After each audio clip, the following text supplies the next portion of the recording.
특송한 우리 경바도 목자님, 한나 사모님 두 분의 주님을 향한 찬양이 너무나 아름다운 신앙 고백으로 들렸습니다. 귀한 찬송 감사드리고요. 자, 오늘 신년 두 번째 말씀 제목은 하나님을 믿으라. 하나님을 믿으라. 자, 22절 말씀 다 함께 읽어보겠습니다. 시작. 예수께서 그들에게 이르시되 하나님을 믿으라. 기도하겠습니다. 하나님 아버지 감사합니다. 주님 안에서 말씀으로 한 해를 시작하게 하심을 감사합니다. 일강 말씀을 통해서 저희가 생명의 말씀을 더욱 사랑하고 우리가 주님 안에 거해야 함을 알려주신 것을 감사합니다. 계속된 신년 말씀을 통해서 우리의 내적 방향을 잘 잡을 수 있도록 도와주십시오. 오늘 하나님을 믿으라 이 말씀이 우리 10년 가운데 주께서 인격적으로 주시는 생명의 말씀이 되도록 도와주시기를 기도합니다. 함께 해주시기를 바라오며 예수님의 이름으로 기도합니다. 아멘. 네, 우리는 신앙인이고 신앙생활을 하고 있습니다. 신앙생활 안에는 이렇게 주일 예배가 있고요, 또 기도, 찬양, 헌금, 교제 등이 있습니다. 또 성경 공부도 있죠. 세례, 성찬, 전도, 선교, 봉사, 구제 등이 있습니다. 또 이렇게 교회당에서의 신앙생활이 있고요, 가정에서의 신앙생활, 학교에서 또 직장에서의 신앙생활도 있습니다. 목자님들을 비롯한 많은 동역자가 나의 주변을 겹겹이 둘러싸고 있습니다. 우리가 다 그렇습니다. 그런데 양파 껍질 벗기듯이 모든 요소를 다 벗기고 나면 무엇이 남을까?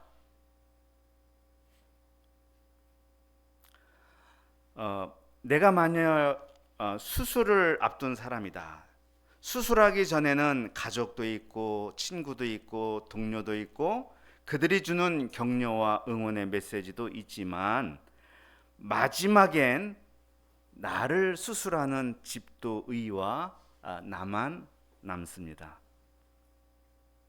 나는 어떻게 돼요? 집도의의 메스를 신뢰하는 수밖에 없습니다.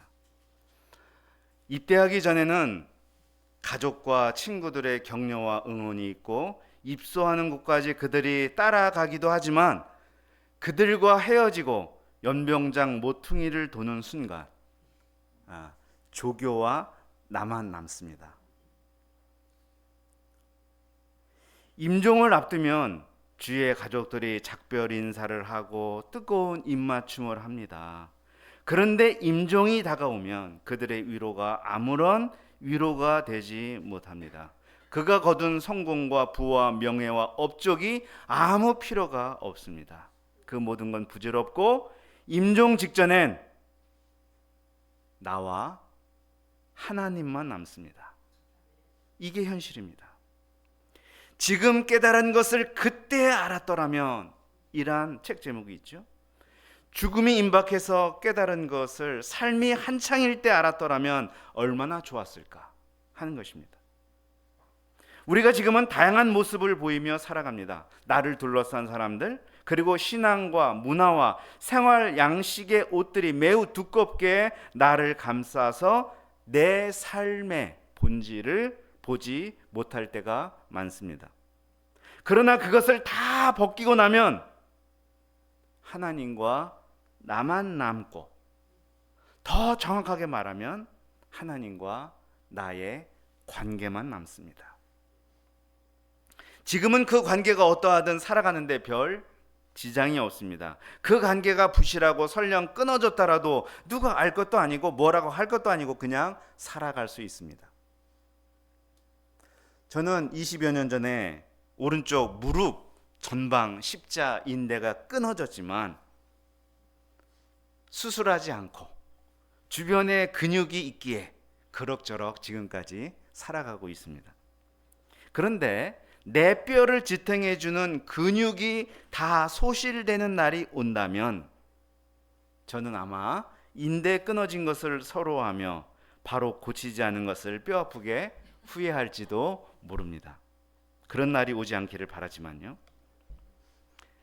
인대가 끊어졌어도 그럭저럭 살아가는 것처럼 하나님과 관계가 끊어졌어도 그럭저럭 살아가진 않습니까? 난 예배를 드리고 각종 모임에도 참석하는데 끊어지긴 왜 끊어져? 이렇게 생각하지는 않습니까? 교회를 잘 다니고 각종 모임에 잘 참석하는 게 하나님과 나의 관계가 끊어지지 않았다는 것을 증명하는 건 아닙니다. 지금은 어느 정도 버틸 수 있는 근육이 있기 때문에 버티는 것인지도 모릅니다. 그러나 그것만 믿고 있다간 큰 코 다칠 날이 올 수도 있습니다. 그것을 어떻게 알 수 있습니까? 본문에 나오는 유대인과 유대 종교 지도자들을 통해서 알 수가 있습니다. 그들은 눈에 보이는 신앙생활은 잘했습니다. 그런데 예수님 보시기에 그들은 입만 무성하고 열매가 없었습니다. 그래서 예수님은 제자들에게 교훈을 주시고자 그들을 상징하는 입만 무성한 무화과나무를 저주하셨습니다. 그리고 무화과나무 저주 퍼포먼스로만 그치지 않고 성전에 들어가서 직접 성전 안을 박살내 놓으셨습니다. 기도의 집인 성전을 그들이 강도의 소굴로 만들었다고 호통을 치셨습니다. 그런데도 그들은 자기들이 무슨 잘못을 했는지 알지 못한 채 예수님만 죽이고자 했습니다. 과연 그들이 무엇을 잘못한 겁니까? 성전에서 하루도 거르지 않고 제사 잘 드렸어요. 말씀 선포와 찬양과 기도도 잘했어요. 그런데 무엇이 잘못되었습니까? 그것을 지금부터 살펴보겠습니다. 자, 20절을 보겠습니다. 제자들과 예수님이 아침에 지나갈 때였습니다. 무화과나무를 저주하시고 성전을 뒤엎어 놓으신 그 다음날 아침이었습니다. 제자들은 무화과나무가 뿌리째 마른 것을 보았습니다. 뿌리째 말랐다는 것은 완전히 죽어버렸다는 걸 의미해요. 나무가 이파리가 병들거나 심지어 줄기가 병들어 죽을 수도 있어요. 그래도 뿌리만 살아있으면 다시 살아날 희망이 있습니다. 하나님이 구약에서 이스라엘을 표현하실 때 너희는 이 땅의 거룩한 그루터기니라 말씀하셨습니다. 줄기가 다 잘렸어도 그루터기가 남아 있다면 생명이 있는 것이고 다시 자랄 수 있다는 거예요. 그런데 뿌리째 말랐다는 것은 그루터기도 남아있지 않다는 말입니다. 전혀 희망이 없어요. 고쳤을 수 없다는 것입니다. 이로써 이스라엘은 종말을 맞이했다는 것입니다. 이는 제자들에게 적지 않은 충격을 주었을 것입니다. 그들이 겉으로는 말하지 않았지만 무화과나무 저주 사건과 성전 박살 사건을 연관지어 생각하지 못하지는 않았을 것입니다. 베드로는 심란한 상태에서 랍비여 보소서 저주하신 무화과나무가 말랐나이다 말했습니다. 이 예수님은 단도직입적으로 말씀을 하십니다. 22절을 다 함께 읽어보겠습니다. 시작. 예수님은 무화과나무가 마른 이유를 이런 식으로 말씀하셨습니다. 하나님을 믿으라. 마른 무화과나무로 대변되는 이스라엘이 망한 이유가 무엇입니까? 하나님을 믿지 않았기 때문이라는 거예요. 양파 가득 다 까고 보니 거기 있어야 할 하나님과 나를 이어주는 관계의 핵심인 믿음이 없었다는 거예요. 믿음으로 산 것인 줄 알았는데 인대가 끊어졌는데 근육으로만 살고 있었던 거예요. 성전 중심의 신앙 문화는 있었지만 하나님을 향한 믿음은 없었다는 거예요. 이는 구약의 마지막 말라기서에서 이미 예언된 바였습니다. 형식은 있는데 마음이 빠지고 믿음이 빠졌다고 하셨습니다. 우리는 작년 말까지 에스라서와 느헤미야서를 배웠습니다. 성전과 성벽이 재건되어도 내면이 재건되지 못하면 아무짝에도 쓸모없음을 보았습니다. 하나님과 믿음으로 연결되어 있지 못하면 성전과 성벽은 언제든지 무너질 수 있었습니다. 그래도 그 당시엔 희망이 있었습니다. 근데 예수님에게 와서는 에스라와 느헤미야가 가졌던 그 희망마저 사라졌습니다.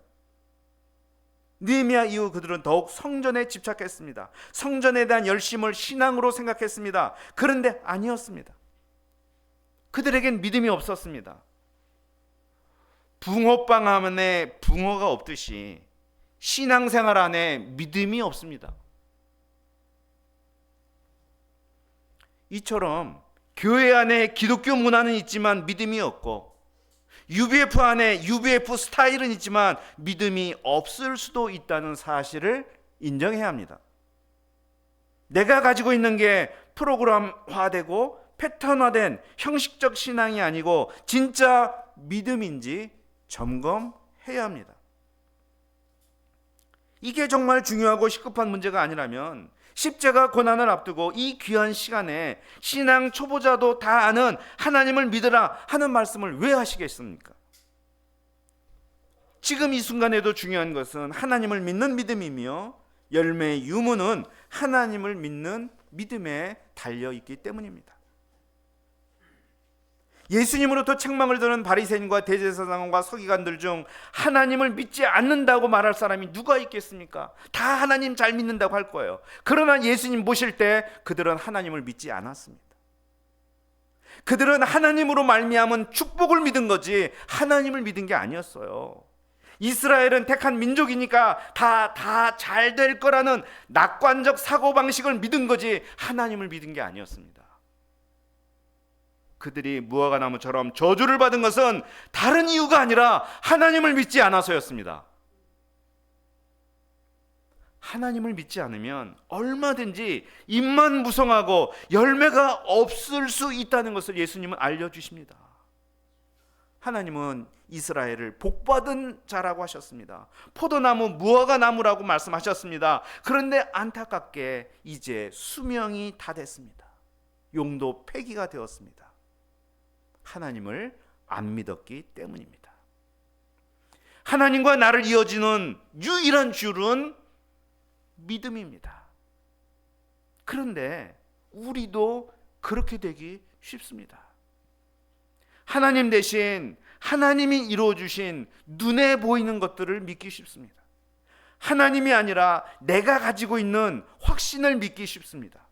하나님보다 내 생각을 믿고 하나님보다 나의 기도 제목을 믿을 수 있습니다. 하나님보다 교회를 믿고 하나님보다 목자님을 믿고 하나님보다 주변 상황을 믿을 수 있습니다. 그것은 전부 믿음이 아닙니다. 믿음의 대상은 오직 하나님입니다.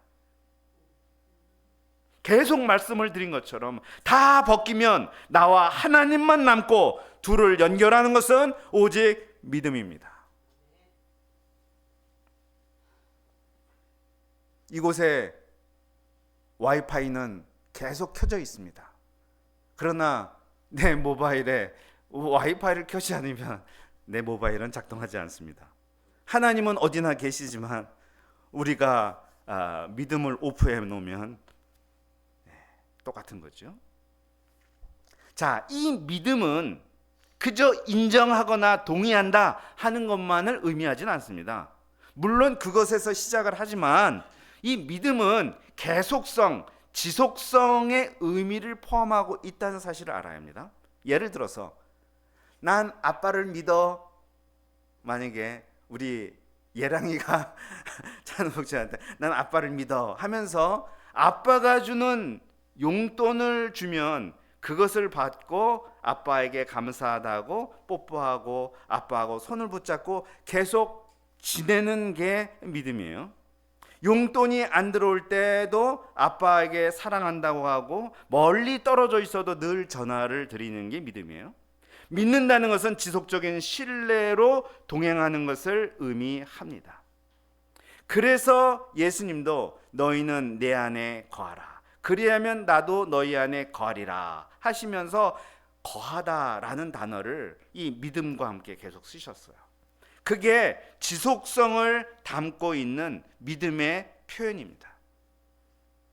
예수님이 이 순간 제자들에게 원하시는 것은 바로 이렇게 지속적으로 하나님을 믿는 거예요. 하나님이 어떤 분이세요? 전능한 주관자이십니다. 약속한 것을 이루시는 신실한 분입니다. 세상을 이처럼 사랑하는 선한 목자이십니다.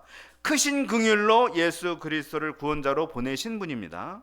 그 하나님을 인정하고 신뢰하고 감사하며 계속 동행하는 것입니다. 이를 위해 그들을 부르셨고 3년 동안 함께 하셨습니다. 그들과 함께 하신 주님이 우리에게도 말씀을 하십니다. 하나님을 믿으라.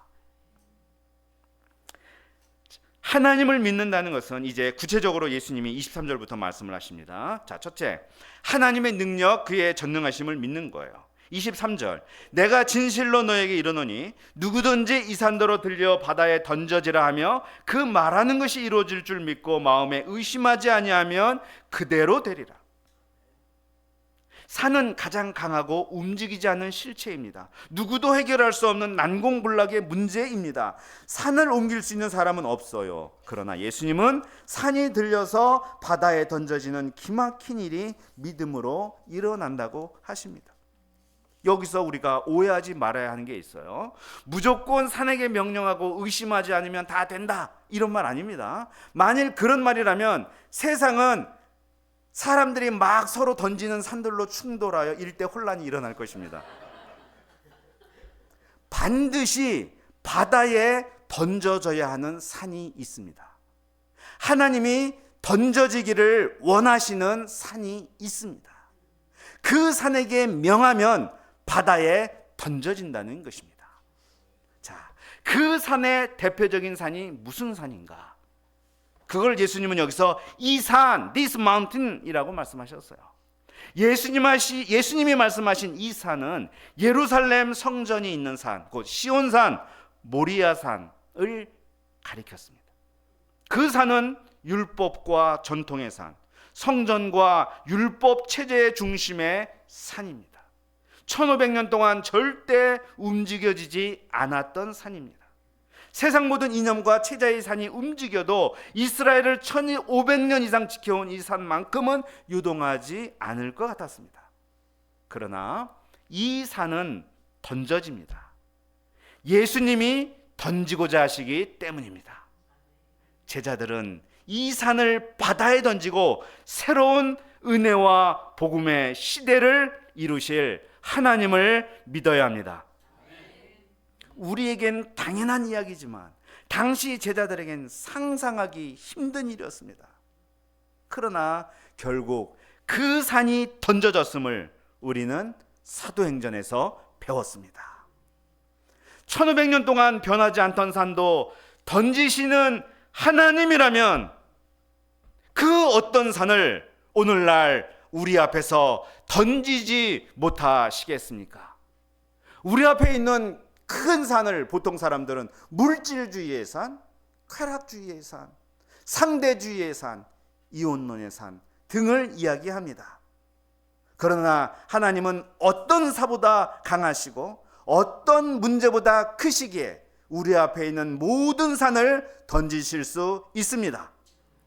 또한 우리 개인에게 있는 수많은 문제들이 있습니다. 그러나 하나님이 던지기를 원하시면 어떠한 산도 던지십니다. 우리가 올 한 해는 믿음으로 내 앞에 있는 산이 던져지는 역사를 체험할 수 있기를 기도합니다. 다음으로 하나님을 믿는 것은 하나님의 주권과 뜻을 믿는 것입니다. 자, 24절, 그러므로 내가 너에게 말하노니 무엇이든지 기도하고 구하는 것은 받은 줄로 믿으라. 그리하면 너희에게 그대로 되리라. 하나님을 믿으면 어떤 산과 같은 문제 앞에서도 좌절하지 않고 우리가 기도할 수 있습니다. 믿음은 기도로 나타납니다. 무슨 문제로 기도하든지 전능하신 하나님을 믿기 때문에 기도하고 구하는 것은 받은 줄로 믿습니다. 근데 이 말씀을 무엇이든지 내가 원하는 거 구하면 다 받는다, 이렇게 오해하면 안 됩니다. 무엇을 구하든 다 된다면 마가복음 10장에서 요한과 야고보가 주의 좌우편에 앉는 것을 구했을 때 그들에게 구해져야 됐습니다. 그러나 예수님은 내 좌우편에 앉는 건 하나님의 주권이라며 그들의 구함을 거절하셨습니다.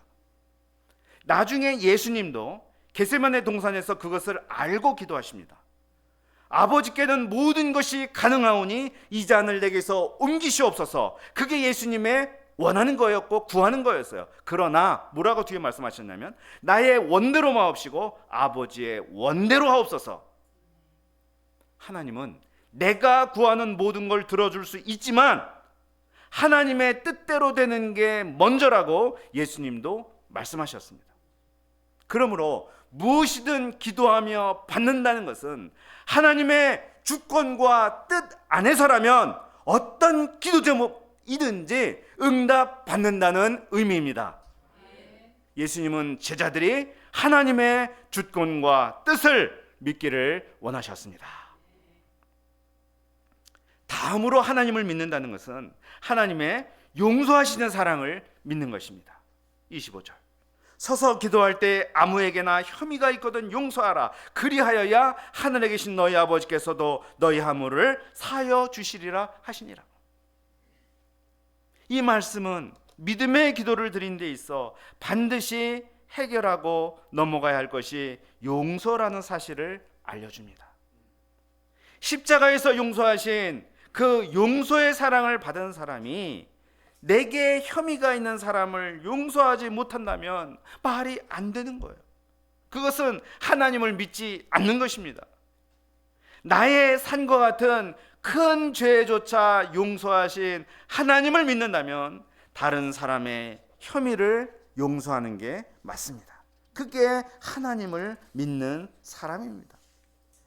교회는 용서받은 자들이 모여서 서로가 서로를 용서하고 사랑하는 공동체입니다. 혐의와 허물이 하나도 없는 것이 교회가 아니라 비록 혐의도 많고 허물도 있지만 끊임없는 용서 모두가 믿음으로 작동되는 것입니다. 오늘 말씀을 통해서 보면 결국 하나님을 믿는다는 것은 하나님의 능력을 믿고 하나님의 주권과 뜻을 믿고 하나님의 사랑을 지속적으로 믿는 것입니다. 근육이 없어지고 뼈가 부서져도 마지막에 남아있는 인대가 내 몸을 지탱하듯 그렇게 나의 삶을 지탱하며 하나님 앞에 최후의 공력이 되는 것이 믿음입니다. 예수님은 저주받은 예루살렘 성전 앞에서 당황하는 제자들에게 말씀하셨습니다. 하나님을 믿으라.